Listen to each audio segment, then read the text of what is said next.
Okay, in this video, I want to talk about the Prime Minister of Slovakia being shot and what was the motivation, who did it, what was going on, a little bit background about Fico so that we can kind of understand what's going on here. So there was a headline yesterday in CNN and it was covered in all major news. Slovakia's Prime Minister shot multiple times in politically motivated attack, but they didn't say what the political motivation was necessarily. If you're looking on Twitter, you'd see something like this: Prime Minister of Slovakia Robert Fico has just been shot in public. This comes only days after Fico formally and publicly rejected the WHO, that's World Health Organization, Global Pandemic Accord. So was that the reason, or was there something else? Okay, I think we have to not jump to conclusions. I put that out on Twitter as well. I said, whoa, whoa, whoa, whoa. Let's find out what was going on. Slovakia's prime minister is awaiting another operation. This is today, but the medication he's taking may cause complications. Fico's condition has stabilized after the operation, but it remains serious. So we hope that he will recover. In fact, it's not just we that hope he recovers. Let's watch this. Greg Terry and Jania, his organizational partner over in Ukraine, were talking about this yesterday, and here's Greg's analysis, and I think it's very enlightening. So, Robert Fico is the Prime Minister of Slovakia. I know that he was shot in the midsection, and I know that he was stomach and shot in the arm. He was flown out. He went to surgery. And the latest update is that I see is put into a coma and fighting for his life. So that's where we're at. Now, that's last night. It looks like he's stabilized, but he's about to give some background that's very important here. Volodymyr Zelensky sent this tweet. The attack on Slovakia's Prime Minister Robert Fico is appalling.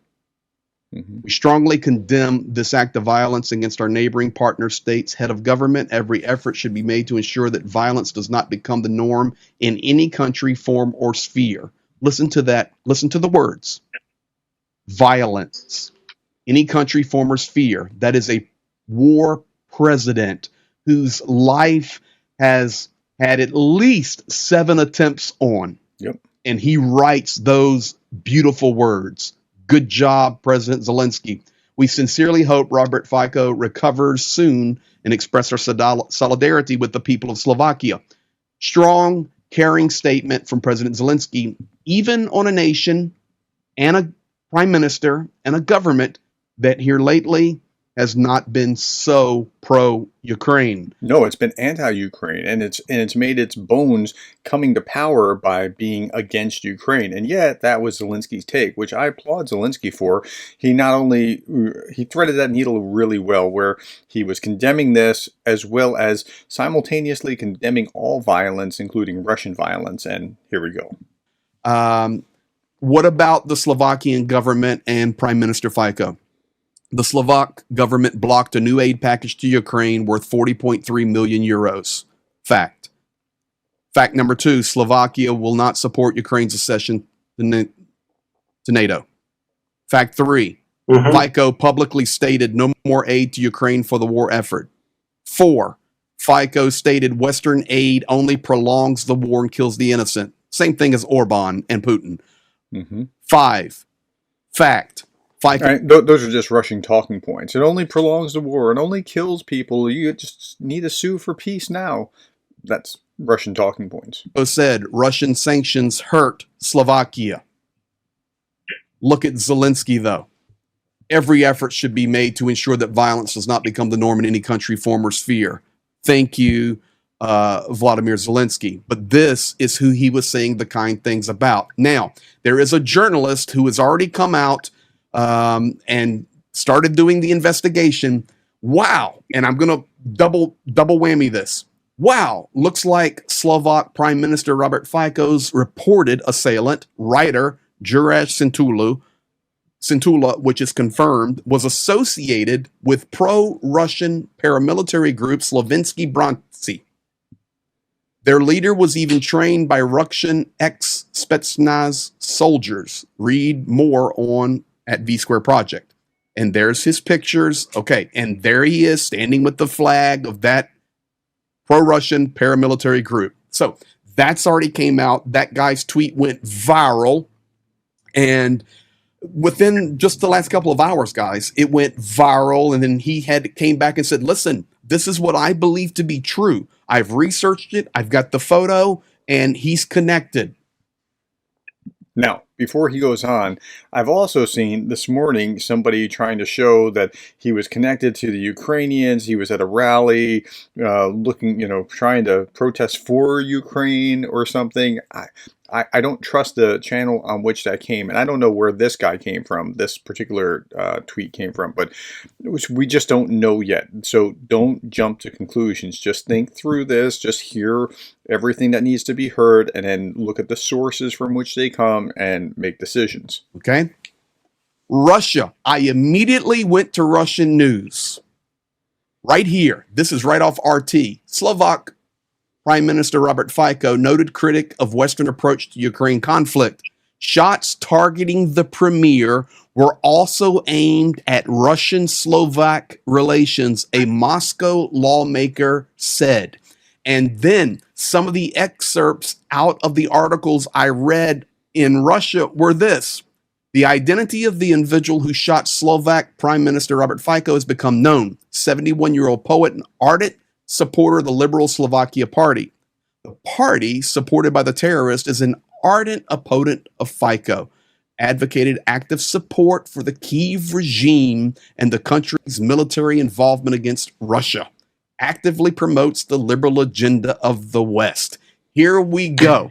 Already, two sides are being formed over this. When this begins to happen, I always will tell you, wait. Just wait. And that's what I said. Just wait. Try to understand, distill the facts, try to figure it out. But there is somebody we can listen to. Listen to this. His name is Peter Pavel. I am a big Peter Pavel believer. President of Czech.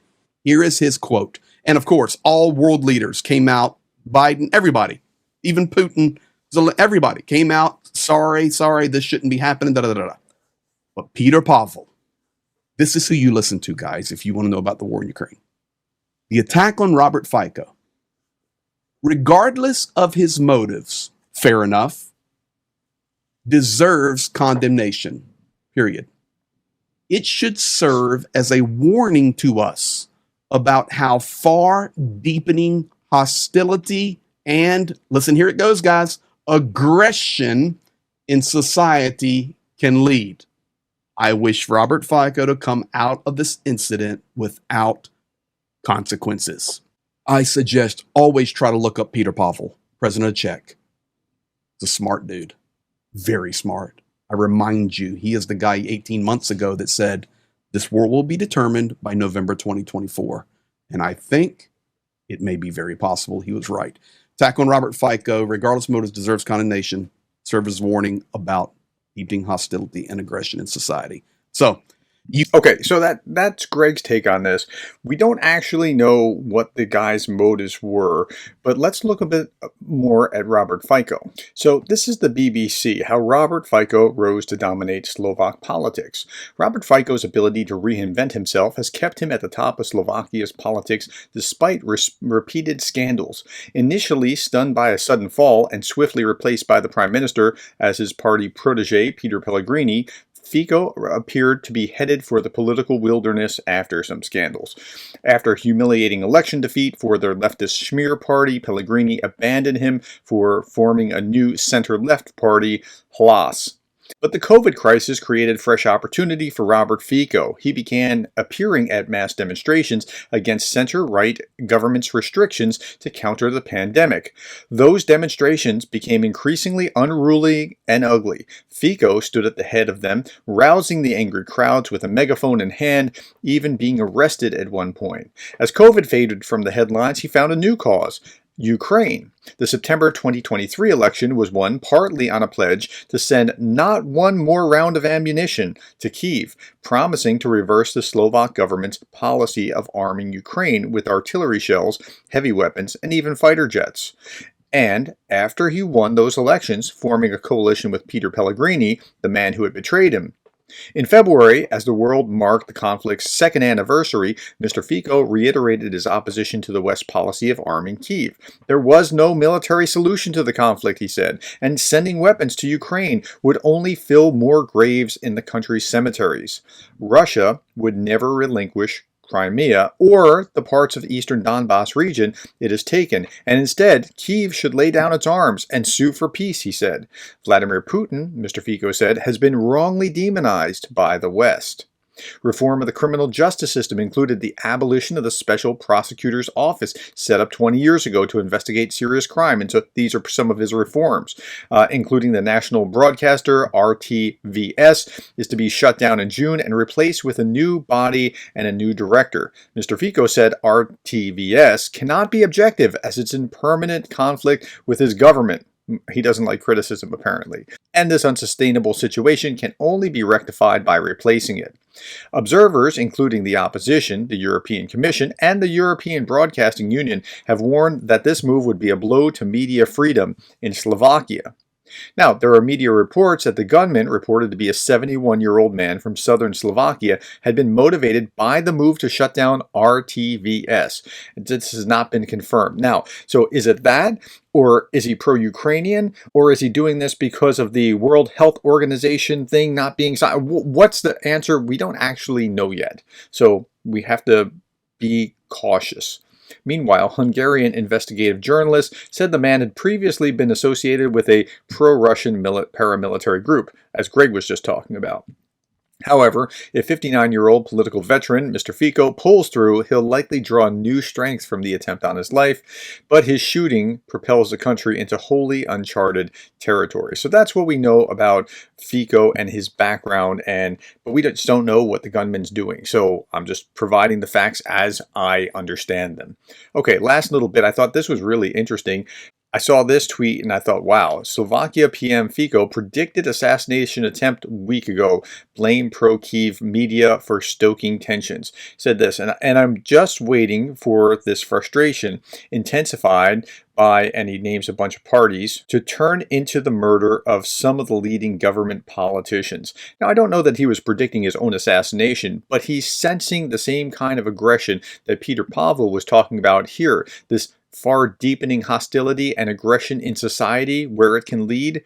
And I think that's the big story here. Okay, what do you think of this? Was this helpful in understanding some of the background? If so, please let me know what your thoughts are in the comments. Thank you for your time. Thank you for the likes, the shares, the subscribes, and thank you for being the kind of person who cares about Ukraine.